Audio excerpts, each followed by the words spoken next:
40 বছর বয়সে এসে আমি আবারও গর্ভধারণ করেছি, যেখানে আমার বড় মেয়েটার 7 মাসের সন্তান সম্ভবা, ছোট মেয়েটার বিয়ে কয়েকদিন বাদে। এর থেকে লজ্জাজনক পরিস্থিতি আর কি হতে পারে ডক্টর? এই ভ্রূণটি কোনোভাবে রাখা সম্ভব নয় ডক্টর, আপনি অ্যাবর্শন করিয়ে দিন। সম্ভব নয়। এই বয়সে এসে 3.5 মাসের ভ্রূণটি নষ্ট করা চারটে খানিক কথা নয় মিসেস পারভিন। এই অবস্থায় লাইফ রিস্ক রয়েছে আপনার। আমি রিস্ক নিতে প্রস্তুত। নিজের কথা ভেবে আমি আমার মেয়েদের অশান্তির কারণ হতে চাই না ডক্টর। এই খবর শুনলে সমাজের লোকজন হাসাহাসি করবে।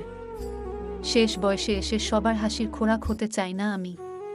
প্লিজ ডক্টর, কিছু একটা করুন আপনি।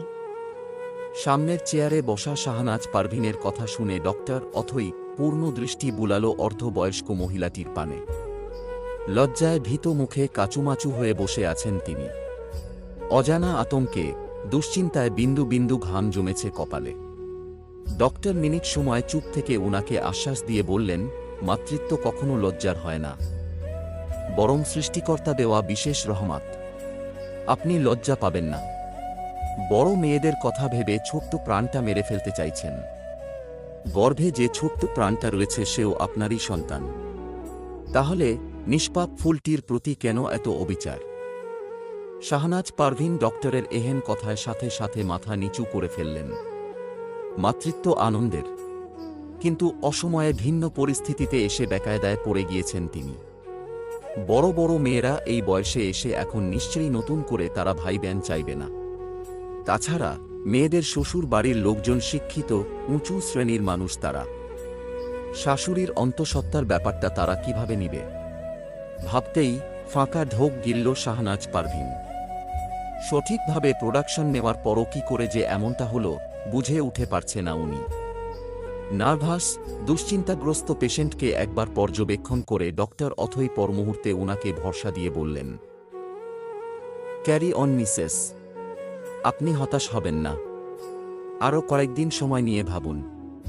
আপনার হাজব্যান্ড ও ফ্যামিলি মেম্বারদের সাথে এই বিষয়ে খোলামেলা আলোচনা করুন, তাদের জানান। উনারা নিশ্চয়ই এই অবস্থায় আপনার পাশে দাঁড়াবেন। আপনি একটু ভেবে আবার না হয় আসবেন। ডক্টরের কথায় একটুখানি ভরসা পেল শাহনাজ পারভিন। তবুও চিন্তা কমল না তার।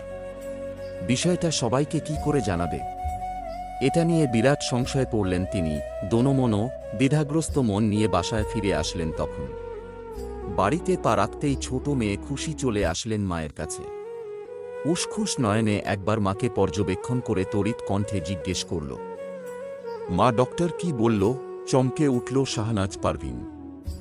খুশি তার সঙ্গে ডক্টরের কাছে যেতে চাইলেও উনি সঙ্গে নেয়নি। সব পরিস্থিতি একাই সামলাতে চেয়েছিলেন, কিন্তু হলো কই? মিনিট খানিক সময় নিয়ে নিজেকে ধাতস্থ করে উনি গম্ভীর হয়ে মেয়েকে প্রশ্ন ছুঁড়ে দিল, তোদের যদি নতুন করে ভাই বোন আসে, এটা নিয়ে কোনো সমস্যা তোদের? খুশির মুখটা থমথম খেয়ে গেল। মায়ের অস্বাভাবিক আচরণ দেখে খুশি এই ব্যাপারে আগেই আন্দাজ করেছিল, তবে নিশ্চিত ছিল না। তার মানে যে ভয়টা পেয়েছিল এটাই সঠিক। খুশি কিছু না বলে থমথম মুড়েই নিজের রুমে চলে গেল। শাহনাজ পারভিন মেয়ের যাওয়ার দিকে একবার চেয়ে হতাশার শ্বাস ছাড়লেন। পরমুহূর্তে নিজেও তাদের রুমে যাওয়ার জন্য পা বাড়াল, কিন্তু পারল না। মাথায় চক্কর দিয়ে পড়ে যেতে নিল। এরই মধ্যে সাফায়াত এসে নিজের স্ত্রীকে ধরে ফেললেন। ভাগ্যিস উনি মাই বাসায় এসেছিলেন। স্ত্রীকে ধরে একটা চেয়ারে বসিয়ে দিয়ে পানি এনে দিলেন। শাহনাজ পারভিন ঢকঢক করে পুরোটা খেয়ে নিলেন। সাফায়াত এবার উনার পাশের চেয়ারটায় বসতে বসতে চিন্তিত হয়ে বলল, ডক্টর কি বলল শাহনাজ? ঔষধ দিয়েছে? ঠিকঠাকভাবে সব করতে পেরেছ তুমি? হঠাৎ কি হলো তোমার?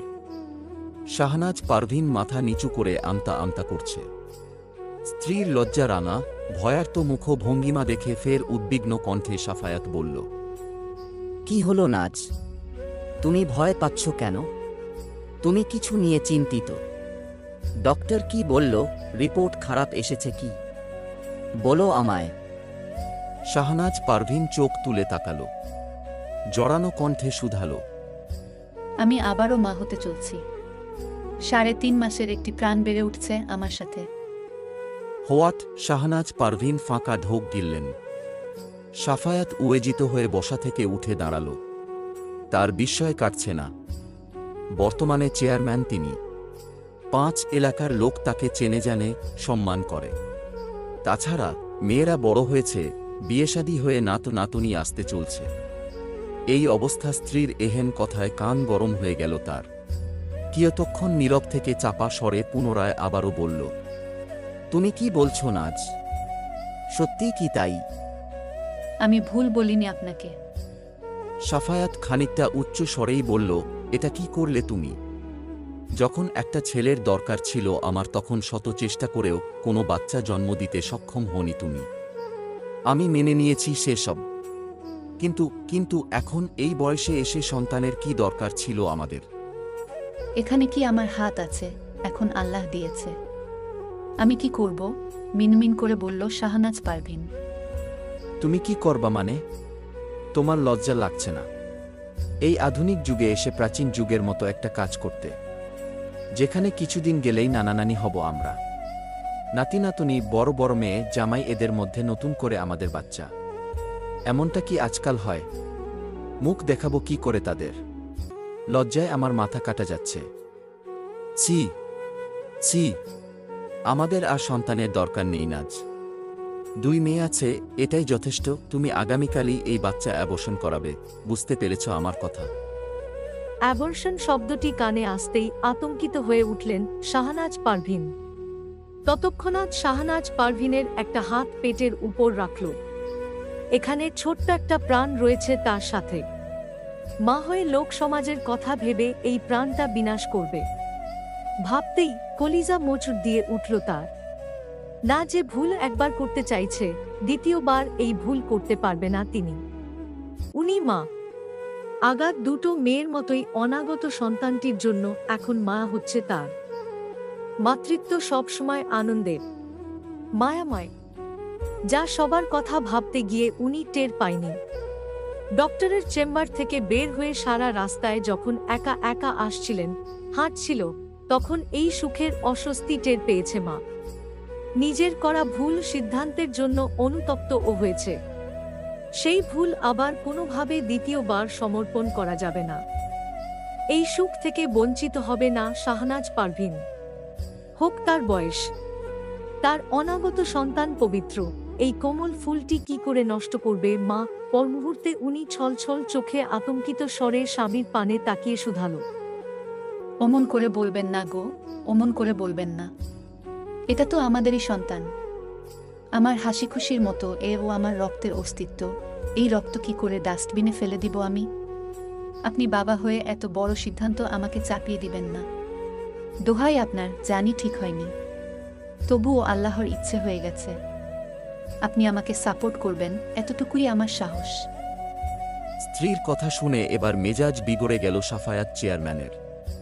একে তো ভুল করছে, আবার বুড়ো বয়সে ন্যাকামি। উনি কঠিন চোখে তাকিয়ে সাফ জানিয়ে দিয়েছে, এই বাচ্চা রাখা সম্ভব নয়, এই সমাজের মাঝেই চলতে হয় আমাদের। লোক জানাজানি হলে কি বলবে? চেয়ারম্যান সাহেব বুড়ো বয়সে নাতি নাতনিদের মধ্যে বাবা হচ্ছে, উনাদের টিটকারিমূলক মন্তব্য কেমন হবে? ছি, ভাবতেই পারছে না উনি। এই বাচ্চার জন্য লজ্জাজনক পরিস্থিতির মুখোমুখি হতে পারবে না সে। উনি ওনার সিদ্ধান্তে অটল। তারই সম্মুখে বসে কাঁদছে শাহনাজ পারভিন, যা দেখে বিরক্ত খুশি। সে ও বাবার সাথে সহমত। ইতোমধ্যে আর চাপা নেই বিষয়টি, অনেক জায়গায় ছড়িয়ে পড়ছে। পাড়াপড়শিরা টিটকারিমূলক মন্তব্য করছে, কানাকানি করছে। কোনোভাবে এই খবর পৌঁছে গেলে বড় মেয়ে হাসির শ্বশুর বাড়িতে। সবটা শুনে তাজ্জব হাসি। শ্বশুর বাড়িতে মানুষ তাকে নিয়ে এবং তার আম্মাকে নিয়ে আড়ালে মজা নিচ্ছে। সবটা শুনে থমথম মুডে রান্না করছিল হাসি। এরই মধ্যে তার চাচি শাশুড়ি এসে কুটিল হেসে বলল, বউ, শুনলাম বিয়ান ও নাকি পোয়াতি। তোমার তো 7 মাস চলছে। তোমার মায়ের কয় মাস? 2 মা মেয়ে একসাথেই পেট বাঁধালে। গল্পটা একটু ভিন্ন থিমের, কেমন লাগছে জানাবেন। পরের পার্ট পেতে লাইক কমেন্ট আর সাবস্ক্রাইব করে রাখুন।